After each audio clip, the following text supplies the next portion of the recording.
नमस्कार, स्वागत है आपका जनसत्ता में। मैं हूं विभावरी दीक्षित, लेकर आई हूं आपके लिए बिजनेस वर्ल्ड की ताजा खबरें।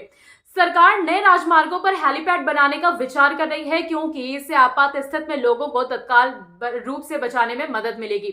नागरिक उड्डयन मंत्री ज्योतिरादित्य सिंधिया ने कहा कि उनके मंत्रालय और सड़क परिवहन मंत्रालय ने इस प्रस्ताव पर चर्चा करी है।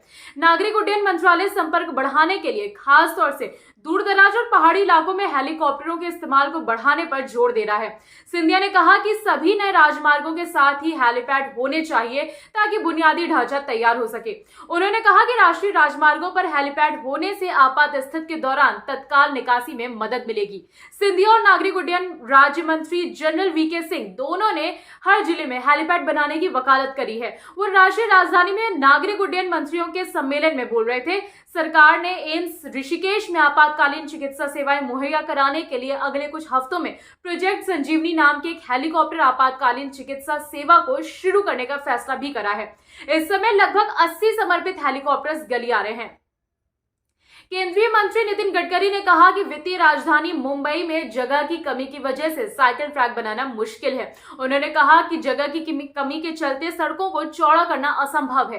सड़क परिवहन एवं राजमार्ग मंत्री ने हालांकि कहा कि साइकिल चलाने की स्वस्थ आदत को प्रोत्साहित करना महत्वपूर्ण है। उन्होंने कहा कि हम टियर 2 और टियर 3 शहरों में ऐसे समर्पित ट्रैक बना सकते हैं। गडकरी ने कहा कि वास्तव में मैं आपके विचार का समर्थन कर रहा हूं, लेकिन मेरी व्यवहारिक समस्या ये है कि शहर में सड़क की चौड़ाई बढ़ाना बहुत मुश्किल है। मुंबई में हम साइकिल ट्रैक नहीं बना सकते हैं।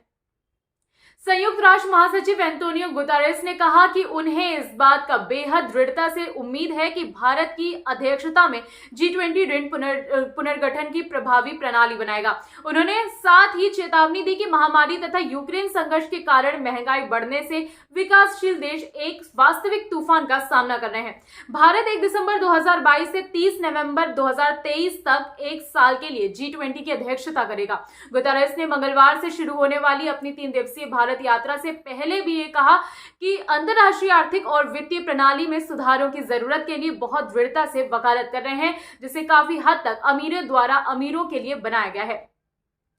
केंद्रीय नागरिक उड्डयन मंत्री ज्योतिरादित्य सिंधिया ने मंगलवार को कहा कि महामारी के बाद हवाई यात्रा की मांग में तेजी आई है और उन्होंने 8 राज्यों तथा केंद्र शासित प्रदेशों से ईंधन पर वैट कम करने का आग्रह किया है।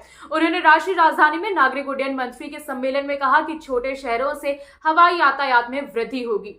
अभी के लिए बस इतना ही। बाकी बिजनेस वर्ल्ड से जुड़ी तमाम अपडेट्स के लिए बने रहिए जनसत्ता के साथ। धन्यवाद।